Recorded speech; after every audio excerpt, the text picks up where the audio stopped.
프로 한국사 시즌2 그 22번째 시간입니다. 오늘 진도 나가야 될 부분이 많아서 선생님이 좀 말을 빨리 할게요. 잘 쫓아오기 바랍니다. 유럽은 산업혁명과 시민혁명을 거치며 근대사회로 탈바꿈해 갑니다. 산업혁명 이후 생산력이 발전되면서 19세기 후반에 중화학공업이 발달하게 되는데요. 이래 되면서 거대 기업이 시장을 독점하고 금융자본까지 지배하는 독점 자본주의가 등장하게 됩니다. 자본주의면 자본주의지 무슨 독점 자본주의는 뭐야? 자, 그러면 자본주의 발달 과정을 시간은 없지만 잠깐 설명해 볼까요? 자본주의 캐피털리즘이라고 하는 것은 맨 처음에는 어때요? 다른 나라하고 무역을 통해서 돈을 버는 거죠. 장사를 통해서 자본을 마련합니다. 이런 걸 상업 자본주의라고 하죠. 좀 더 자본이 축적되니까 이제는 다른 나라랑 모험 상인처럼 돌아다니면서 장사하기는 좀 부담이 돼. 난 안정적으로 그 사람들에게 물건을 만들어서 공급해주는 역할을 하고 싶어. 근데 산업혁명까지 일어났어. 이런 사람들이 이제 산업자본가로 변신하는 거죠. 산업자본주의. 그런데 더 안정적으로 내가 이제 공장을 만들다가 그것도 경쟁이 심하면 망할 수도 있고, 안정적으로 돈을 벌 수 있는 방법은 뭐가 있을까라고 해서 이제 자기가 갖고 있는 돈은 많으니까 이걸 가지고 남들에게 돈을 빌려주고 그 이자를 받고 뭐 이렇게 하는 거죠. 금융자본주의, 은행 같은 거죠. 그런데 이것도 경쟁이 심해지네. 내가 이걸 독점을 하고 싶어. 내가 이미 회사도 갖고 있고 공장도 갖고 있고 이제 은행까지 완전히 장악하게 돼서 이 나라의 경제를 장악하는 거야. 이게 바로 독점 자본주의죠. 자기 나라 안에서는 더 이상 투자할 것도 이득을 취하는 것이 한계가 도달하면 이제 새로운 식민지를 만들어서 그곳에 투자를 하고 거기서 이제 이윤을 창출하려고 할 겁니다. 그렇다면 새로운 식민지를 만드는데 혼자 힘으로 가긴 힘들겠죠? 나라와 손을 잡는다면 아마 더욱더 강화될 수 있을 겁니다. 이 독점 자본주의가 국가의 팽창주의하고 결합을 하게 되면 그게 바로 제국주의가 되는 거죠. 자, 보겠습니다. 계속 설명해 볼게요. 각 나라의 값싼 원료 공급지와 상품 판매 시장, 쉽게 말해서 식민지가 필요하게 된 겁니다. 잉여자본 투자처인 해외 시장, 이 해외 시장이 결국 식민지죠. 식민지 개척 경쟁, 이게 이제 국가 독점 자본주의, 제국주의로 가게 되는 겁니다. 한편 독일과 이탈리아가 통일되면서 통일을 위해서 우리 민족을 통일하자, 뭐 민족주의가 강화됩니다.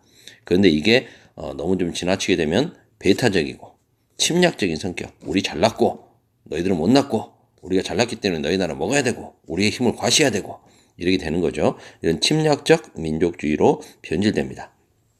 이런 침략적 민족주의는 이제 이 서구의 선진 자본주의 국가들로 하여금 다른 나라 침략을 촉진하게 하는 거죠. 그래서 독점 자본주의와 침략적 민족주의가 결합이 되면서 군사력을 앞세운 서구 선진국이 약소국을 침략해서 식민지로 만들게 되는 겁니다. 아프리카와 아시아에서 서로 경쟁하듯이. 거기에다 이제 하나 더 사회 진화론이라는 게 등장하게 되는데요. 자연계에서의 진화론은 약육강식 적자 생존 아닙니까? 근데 이걸 센 놈만이 살아남고 약한 놈은 도태되고 한다는 건데, 이게 진화론, 자연계에서의 진화론인데, 이걸 사회 국가로 가져온다면 이제 각 나라가 근대화되기 위해서 경쟁을 하겠지만 뭐 승자가 다 차지해 버리는 거고, 약한 나라는 자연계에서 먹히듯이 약한 나라는 식민지가 될 수밖에 없다. 그래서 큰 나라가 작은 나라를 먹는 건, 센 나라가 약한 나라를 먹는 건 정당하다. 이렇게 해서 자신들을 정당화시키는 사회 진화론. 이게 이제 침략의 사상적인 배경이 되는 거기 때문에 초록하트 표시해 보겠습니다. 그렇다면 동아시아는 어떠냐? 청나라가 중세까지 전 세계에서 가장 부자이고 가장 센 나라로 알려져 있었죠. 그래서 서구 열강들도 청나라하고 무역을 하는 걸 굉장히 원했습니다. 그만큼 먹을 게 많은 거죠. 이익이 크니까요. 그런데 이제 자기들이 좀 세지니까 우리 자연스럽게 통상합시다라고 더 좀 세게 요구하는 거죠. 하지만 그들도 청나라를 쉽게 공격하지는 못합니다. 이빨 빠진 호랑인지는 아직 모르겠고 호랑이였던 건 분명한 거니까요. 조심하겠다는 거죠. 그러자 청나라는 그들의 통상 요구가 계속되니까 이거 오랑캐 놈들 귀찮네. 좋다. 자, 중국 남쪽에 광저우 일대에 항구 하나만 개방을 해주고 광저우 항만 개방을 하고 거기서만 황제로부터 특별히 허락받은 공행이라고 하는 상인들을 통해서만 무역을 하도록 해라. 이게 바로 공행무역입니다. 근데 중국 저 남쪽에 여기 한번 지도를 그려본다면 밑에 나중에 밑에 지도 있으니까 일단 여기서는 설명만 할게요. 이걸로 좀 부족해. 자기들은 계속 이거 하면 좀 돈 좀 벌 줄 알았는데 중국의 비단이라든가 차, 도자기 이런 거 특히 너무 서양에서 인기가 많다 보니까 자기들이 돈을 벌려고 하는데 오히려 청나라에 막대한 은만 더 줘야만 되는 거야. 적자가 심해진 거죠. 그러자 영국은 이 적자를 메우기 위해서 자신들의 식민지인 인도에 아편을 재배해서 이걸 청나라로 밀수출하는 거죠. 그러면 이제 아편 중독자가 심해지고 중독이 심해질수록 더 많이 사야 되니까 은이 더 많이 지급되고 청나라의 은이 바깥으로 빠져나가게 되는 거죠. 중국은 인도에 면직물을 수출하고 인도에서 아편을 재배해서 중국으로 밀수출하고 중국에서는 은이 밖으로 나오게 되고 이렇게 삼각 무역을 하게 되는 겁니다. 이렇게 되자 청나라는 자기 국민들의 건강도 있고 은 유출도 심해지기 때문에 아편 무역을 당연히 금지하겠죠. 근데 영국은 이걸 빌미로 인해서 전쟁을 일으키게 됩니다. 이게 바로 아편 전쟁이죠. 이 아편 전쟁에서 이제 청나라가 패배하면서 문호를 개방하게 되는 거죠. 일본은 쇄국 정책, 에도마쿠는 쇄국 정책을 유지하고 있었습니다. 하지만 완벽한 쇄국은 아니고요. 나가사키 항구만 나가사키 짬뽕 아시죠? 나가사키. 왜 글씨가 잘 사씨가 뭐야? 왜 이러죠? 나가사키.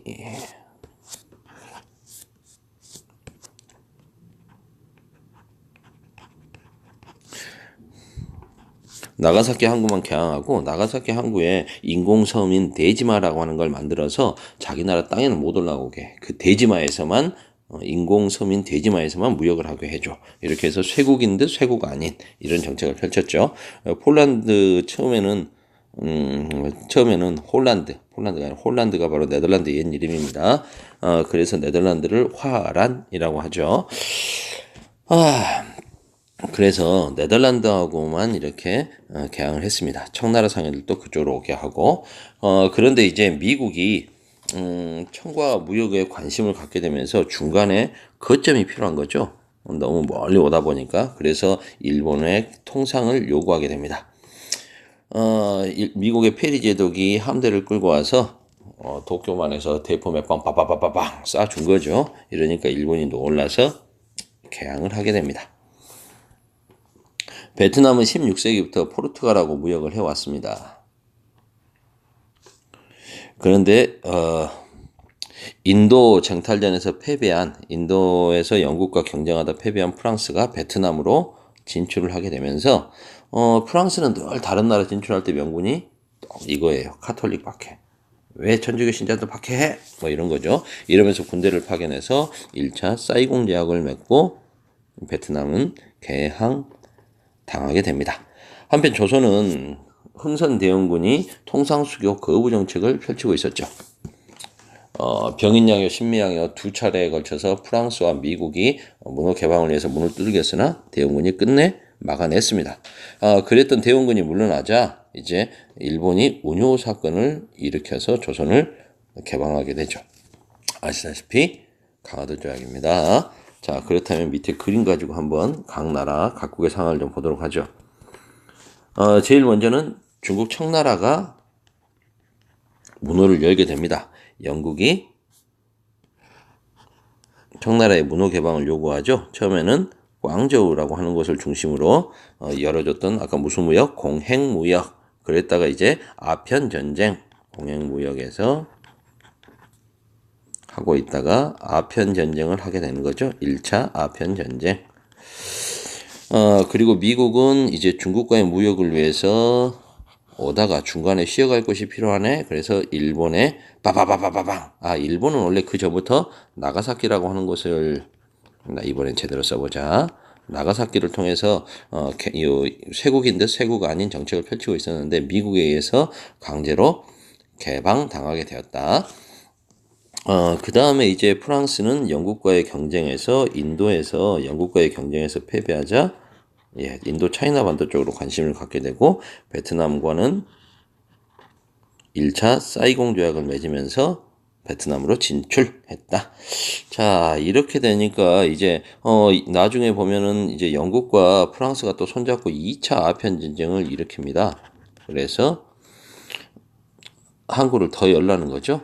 그래서 황제가 있는 베이징 근처로 쳐들어오게 됩니다. 텐진 조약.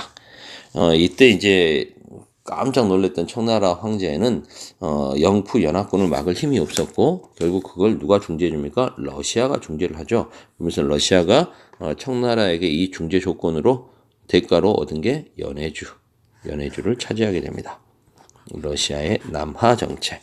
당시 이제 조선은 굉장히 위기인데요. 이 조선의 흥선대원군은 병인양요, 신미양요 등을 다 이렇게 강화도 일대에서 막아내면서 쇄국 정책, 통상수교 거부 정책을 유지하게 되는 겁니다. 이거 시간이 생각보다 많이 걸리네요. 그럴 줄 알았지만 선생님이 요거 한 번에 다 가려고 했는데 시간이 벌써 12분입니다. 어쩔 수 없이 두 개로 끊어서 가야 될 것 같아요. 일단은 222번은 여기까지.